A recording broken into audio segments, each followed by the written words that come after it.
Tripura agriculture graduate association TAGA এর ৫৩তম বার্ষিক conference রবিবার অনুষ্ঠিত হয় আগরতলা নজরুল কলাক্ষেত্রে। উদ্বোধন করেন কৃষিমন্ত্রী রতন লাল নাথ। এছাড়া ছিলেন রাজ্যসভার সাংসদ তথা বিজেপির প্রদেশ সভাপতি রাজীব ভট্টাচার্য সহ সংগঠনের নেতৃত্বরা। কৃষিমন্ত্রী সাংবাদিকদের জানান, রাজ্যে বিজেপি ক্ষমতায় আসার আগে কৃষকদের মাসিক আয় ছিল ৬,০০০ টাকা, বর্তমানে সেটা দাঁড়িয়েছে ১৩,০০০ টাকায়। এই সরকারের মূল উদ্দেশ্য হলো কৃষকদের আয় বাড়ানো এবং উৎপাদন বৃদ্ধি করা। রাজ্যে কৃষি জমির পরিমাণ কম। কৃষি দপ্তরের অফিসার এবং কর্মচারীদের সঙ্গে আলোচনা করে আধুনিক পদ্ধতিতে এবং বিজ্ঞান ভিত্তিক চাষের চেষ্টা করা হচ্ছে, যাতে রাজ্য খাদ্যের স্বয়ংভর হয়ে উঠতে পারে। তিনি আরও বলেন, এবছর ভালো ফসল হয়েছে, বন্যা না হলে আরও দারুণ হতো।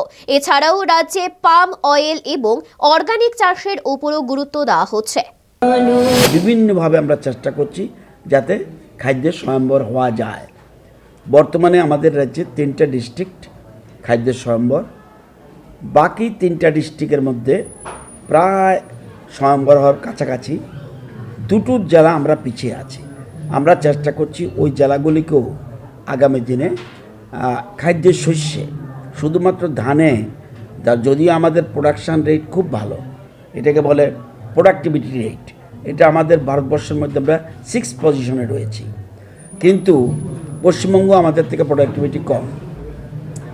তো আমরা চেষ্টা করছি এই প্রোডাক্টিভিটি বাড়ানোর জন্য, এবং আরও এবার খুব ভালো ফসল হয়েছে। যদি বন্যা না হতো তাহলে দারুণ ফসল হতো, তবুও ম্যাসাকার হয়ে গেছিল, প্রচুর ক্ষতি। তারপরেও আমাদের দপ্তর খুব বুদ্ধি করে, চিন্তাভাবনা করে জরুরি ভিত্তিতে বিভিন্ন রকম আমরা বীজ সাপ্লাই দিয়েছি, চারা সাপ্লাই দিয়েছি, এবং এর ফলে ভালো একটা আমরা উপকার পেয়েছি।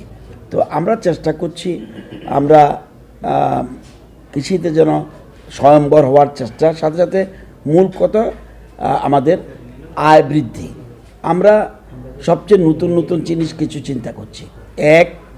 আমরা পাম অয়েলের খুব আমরা ভবিষ্যৎ দেখছি। পাম অয়েল আমরা খুব প্রচুর পরিমাণে পাম অয়েল, এবং আমাদের রাজ্য যে সয়েল, এটা পাম অয়েলের পক্ষে খুব ভালো।